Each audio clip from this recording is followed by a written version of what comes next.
ആ ഒരു orientalist discourse അതേപോലെ തന്നെയുള്ള നോക്കുപാടുകളും വീക്ഷണങ്ങളും കാഴ്ചകളുമാണ് ഇവിടുത്തെ അന്തരാധിനിവേശം നമ്മുടെ കീഴാളരുടെ നേർക്കും സ്ത്രീകളുടെ നേർക്കും ന്യൂനവിഷയികളുടെ നേർക്കും ഭാഷാപരമാകട്ടെ മതപരമാകട്ടെ വംശീയമാകട്ടെ അല്ലെങ്കിൽ ലൈംഗിക ന്യൂനപക്ഷങ്ങളാവട്ടെ ഏത് തരത്തിലുള്ള ന്യൂനസ്വത്വങ്ങൾക്കുമെതിരെ നമ്മുടെ ആന്തരമായിട്ടുള്ള അധിനിവേശം നടത്തുന്ന കാഴ്ചകളും നോക്കുപാടുകളും പ്രതിനിധാനങ്ങളും ഒക്കെ തന്നെ ഇത്തരത്തിൽ വളരെ ഹിംസാത്മകമാണ്.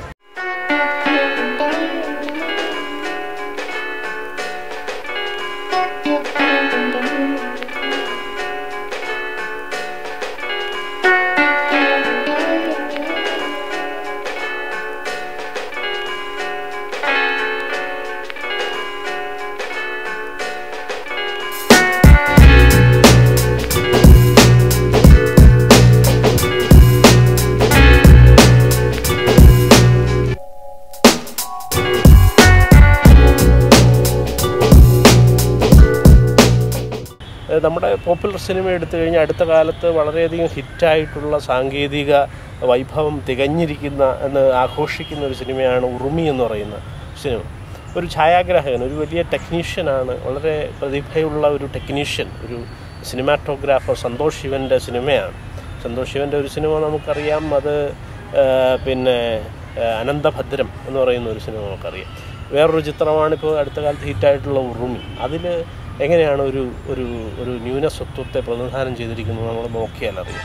അതിൻ്റെ നായകൻ എന്ന് പറയുന്നത് പൃഥ്വിരാജ് അവതരിപ്പിക്കുന്ന ഒരു കുത്തുവാളാണ്. ചിറക്കലെ കുത്തുവാളായിട്ടുള്ള എന്ന് പറഞ്ഞാൽ കുലീന കൊലയാളിയായിട്ടുള്ള ഒരു വലിയ നായനാരാണ് പൃഥ്വിരാജിൻ്റെ സഹചാരിയായിട്ട് ഒരു നിഴലായിട്ട് ഒരു വാലായിട്ട് വരുന്നു. അതിന് വവ്വാലി എന്നാണ് വിളിക്കുന്നത്.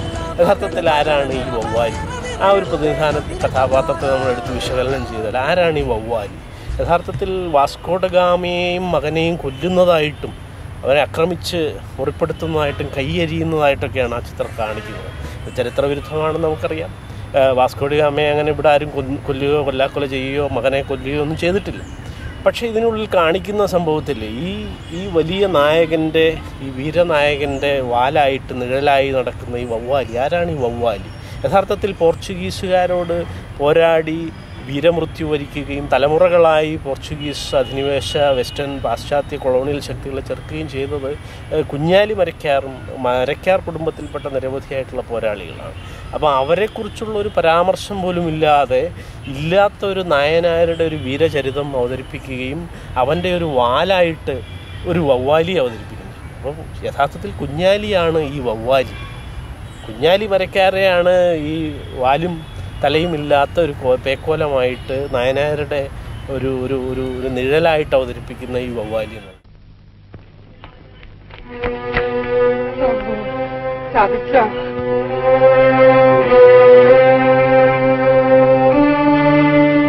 എടാ പാപ്പു, ബഹളം വെക്കാതെ, അയാൾ ഇനിയും കുഴപ്പമുണ്ടാക്കും. എടാ അവരോധേ, എന്റെ കുടുംബം നീ നശിപ്പിച്ചല്ലോടാ, ഇതിന് ഞാൻ പകരം ചോദിക്കുമടാ അവരോധേ. നമുക്ക് ഇതൊക്കെ പെരുക്കിയെടുക്കാം. വേണ്ട വേണ്ട, എന്റെ കട ആരും തൊട്ടുപോകരുത്. ഇതിവിടെ കിടന്ന് പൊടിയട്ടെ. കാണുന്നവര് കാണുന്നത് അവരതിന്റെ യോഗ്യത മനസ്സിലാക്കട്ടെ. എന്റെ ഉമ്മയും ബാപ്പയും റോട്ടിലിറങ്ങി തന്നെ ചെയ്തട്ടെ.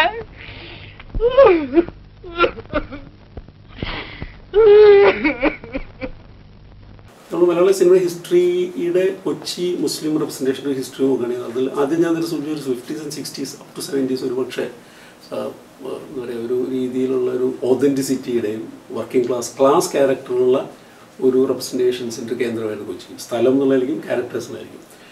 എനിക്ക് അതിനുശേഷം വരുന്ന മുസ്ലിം റെപ്രസെൻറ്റേഷൻ ഒരു മാറ്റം എന്ന് പറയുന്നത് യഥാർത്ഥത്തിൽ ഒരു കള്ളക്കടത്തുകാരെന്നുള്ളതാണ്. അതിന് പറ്റിയ ലൊക്കേഷനായിരുന്നു കൊച്ചി. അതിൽ ഈ തുറമുഖവും ഈ നാഗരികതയും എല്ലാം കൂടി ചേർന്നിട്ടുള്ള ഒരു പശ്ചാത്തലം കള്ളക്കടത്തുകാരെന്നുള്ളത്. അത് പലപ്പോഴും മുസ്ലിം ക്യാരക്ടേഴ്സിന് കള്ളക്കടത്തുകാർ അത്തരമൊരു ഒരു വിദേശ ബന്ധങ്ങളെക്കുറിച്ചൊക്കെ ആരോപിക്കാവുന്ന എളുപ്പം ആരോപിക്കാവുന്ന ഒരു കമ്മ്യൂണിറ്റി ആയിട്ട് ആ രീതിയിൽ കൊച്ചിയെ കേന്ദ്രീകരിച്ച ഒരുപാട് സിനിമ. മട്ടാഞ്ചേരിയുടെ ലാൻഡ്സ്കേപ്പുകൾ, ഇടുങ്ങിയ വഴികളും പണ്ടകശാലകളും അതിൻ്റെ പ്രാചീനതയും പിന്നെ അതിൻ്റെ ഈ ലോഡ്ജുകളൊക്കെ തന്നെ ഈ പണ്ട് ഹിന്ദി സിനിമയിൽ കൊള്ളസംഘത്തെ ഓർമ്മപ്പെടുത്തുന്ന ലോഡ്ജുകൾ, അതുപോലെ തന്നെ ആരും താമസിക്കാതെ ഇടിഞ്ഞു വീഴാറായ കെട്ടിടങ്ങൾ, അതിൽ താമസിക്കുന്ന മനുഷ്യർ, അവിടുത്തെ ചേരികൾ, ഏറ്റവും ജനസാന്ദ്രതയുള്ള പ്രദേശങ്ങൾ, ഇതെല്ലാം ഒരു മാഫിയ പ്ലാൻ ചെയ്യാൻ തക്കവണ്ണം പര്യാപ്തമായ ലാൻഡ്സ്കേപ്പാണ്, ഭൂമികയാണെന്ന് തോന്നിയിട്ടാവാം മലയാളത്തിലെ എഴുത്തുകാരും ഒരു വിഭാഗം, എല്ലാവരും പറയാൻ നമുക്ക് പറ്റില്ല, ഈ ലാഭമോഹികളായ ഒരു വിഭാഗം എഴുത്തുകാരും സംവിധായകരും ഈ കൊച്ചിയെയും മട്ടാഞ്ചേരിയെയും ഒരു മാഫിയ ഭൂമിയായിട്ട് ചിത്രീകരിക്കാനായിട്ട് വെമ്പുന്നത്. നമ്മുടെ ഭാരതത്തിൻ്റെ ഒരു മിനിയേച്ചർ രൂപമെന്ന് വേണമെങ്കിൽ മട്ടാഞ്ചേരി വിശേഷിപ്പിക്കാം.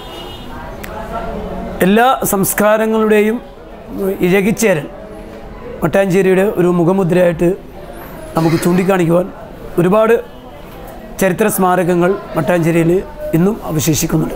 പഴയ ഒരു ചരിത്രം വെച്ചാൽ മട്ടാഞ്ചേരി ഒരു ഇന്ത്യൻ്റെ പഴയ പോർട്ടാണ്.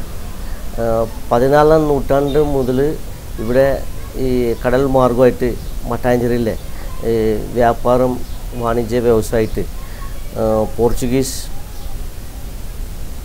ബ്രിട്ടീഷ്, ചൈനീസ് മുതൽ ആ കാലഘട്ടം മുതൽ ഇന്ന് വരെ മട്ടാഞ്ചേരി ഒരു വ്യാപാരി വാണിജ്യ സ്ഥാനത്തിൽ വലിയൊരു സ്ഥാനം പിടിച്ചിരിക്കുകയാണ്.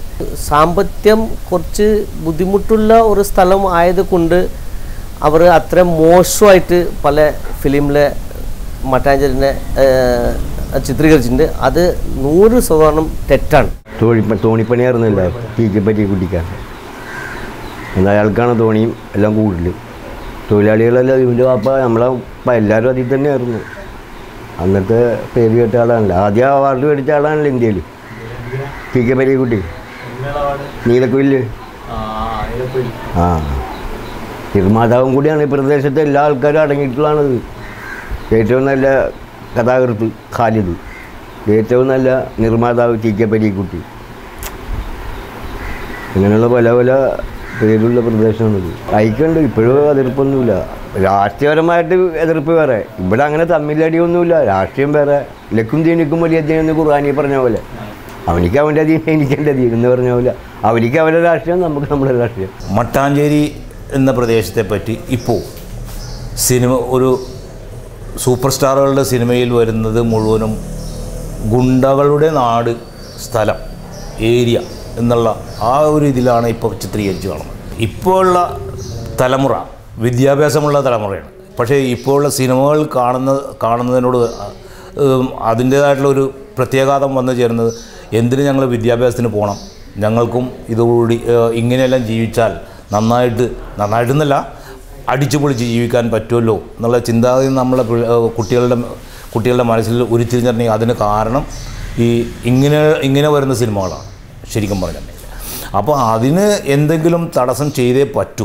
എന്നെ സംബന്ധിച്ചിടത്തോളം പറയുകയാണെങ്കിൽ എനിക്ക് ഇത് ഗവൺമെൻറ് തന്ന സ്ഥലമാണ്. അത് ഈ സ്ഥലം ഞാൻ തിരഞ്ഞെടുക്കാൻ കാരണം തന്നെ ഇവിടുത്തെ പരസ്പര സഹായവും സ്നേഹവും.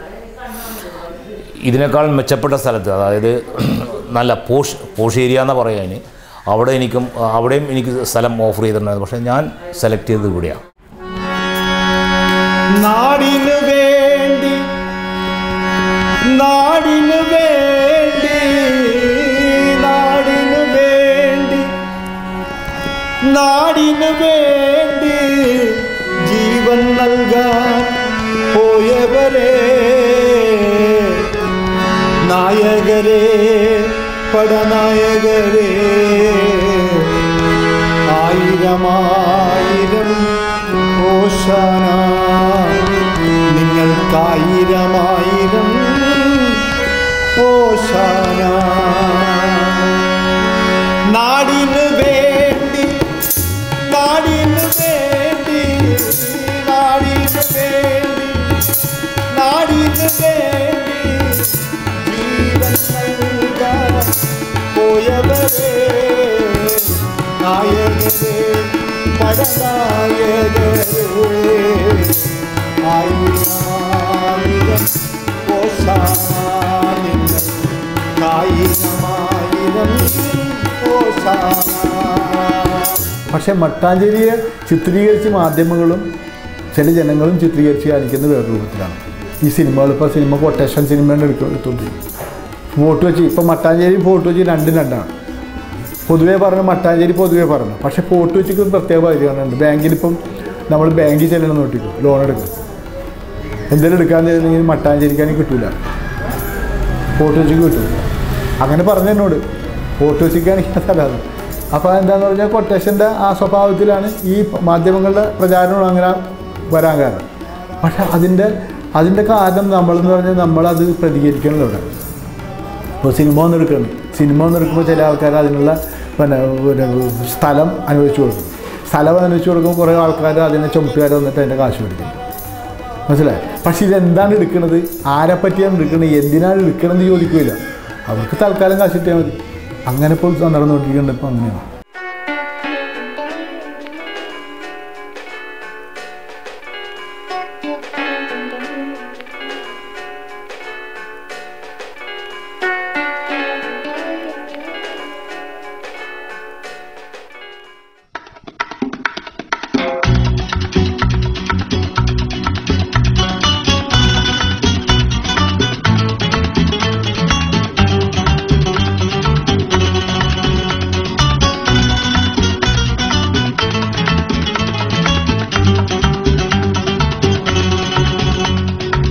Entre todas las flores ha elegido la amapola y yo elijo a mi Dolores Lolita Lola y yo elijo a mi Dolores que es la flor más perfumada, Dolores Lolita Lola.